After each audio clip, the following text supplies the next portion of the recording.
Welcome to Tell Us in the Dark.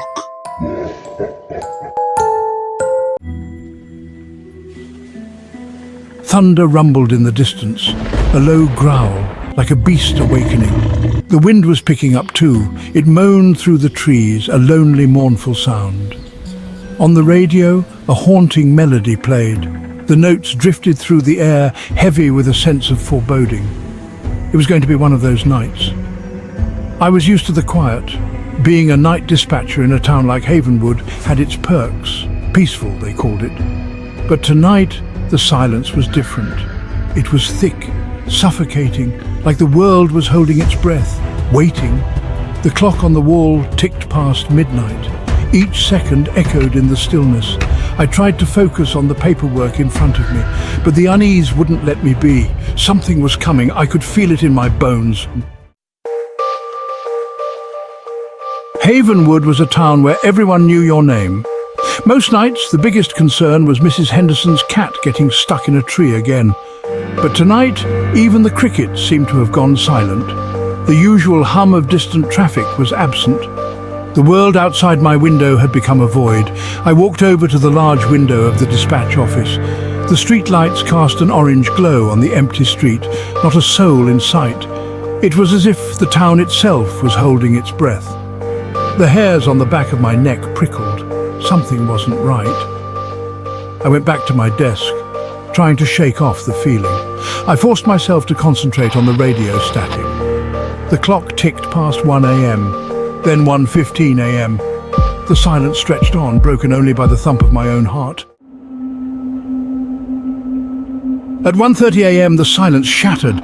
A voice crackled through my radio. It was faint at first, garbled. Static hissed and popped. I adjusted the frequency, straining to hear. The voice grew stronger, clearer. It was a man's voice, filled with urgency and fear.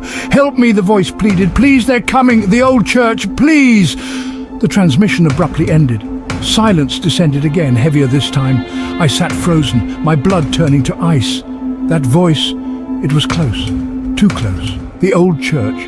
It was abandoned on the outskirts of town, a place of whispers and shadows. Nobody dared to go there, not anymore. And now this voice was calling from its depths. Journey into darkness. Reason told me to stay put, to call for backup. But something deep inside me, something primal, urged me forward. The voice, it needed my help.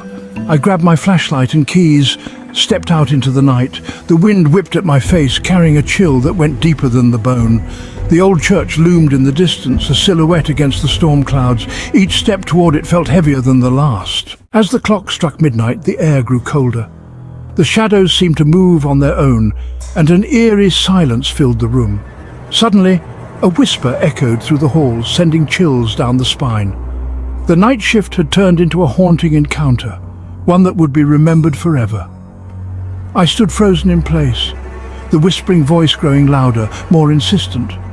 It was as if the walls themselves were speaking, revealing secrets buried deep within the stone. My flashlight flickered, casting fleeting glimpses of ghostly figures that seemed to dance just beyond the edge of the light. I took a deep breath, trying to steady my nerves. The voice seemed to be calling me, guiding me deeper into the darkness. With each step, the air grew heavier, the silence more oppressive. I knew I was no longer alone. Something was watching, waiting, and then, as suddenly as it began, the whispering stopped. The room was plunged into an almost deafening silence. I stood there, heart pounding, waiting for whatever came next. In the stillness, I could feel the presence of something ancient, something that had been waiting for this moment for a very long time. I knew there was no turning back. I had to face whatever was waiting for me in the darkness.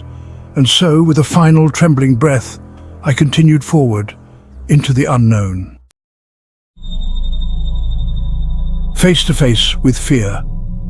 The air grew colder as I approached the church. The wind howled through the trees like a chorus of tormented souls.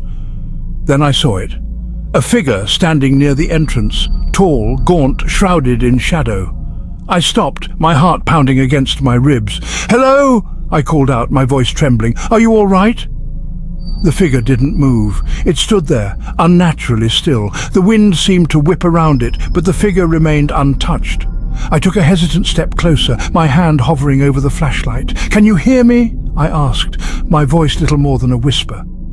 The figure slowly turned its head towards me, and in that moment I knew. This was no ordinary man. This was something else, something not of this world. I quit that night, left the station, left the town, but sometimes late at night when I'm alone in the dark, I still hear those whispers, and every now and then I swear I see something just out of the corner of my eye, something watching, waiting. Some things are better left forgotten, but they never really are they? If you're still here, don't forget to like and subscribe. You never know what might be watching you next.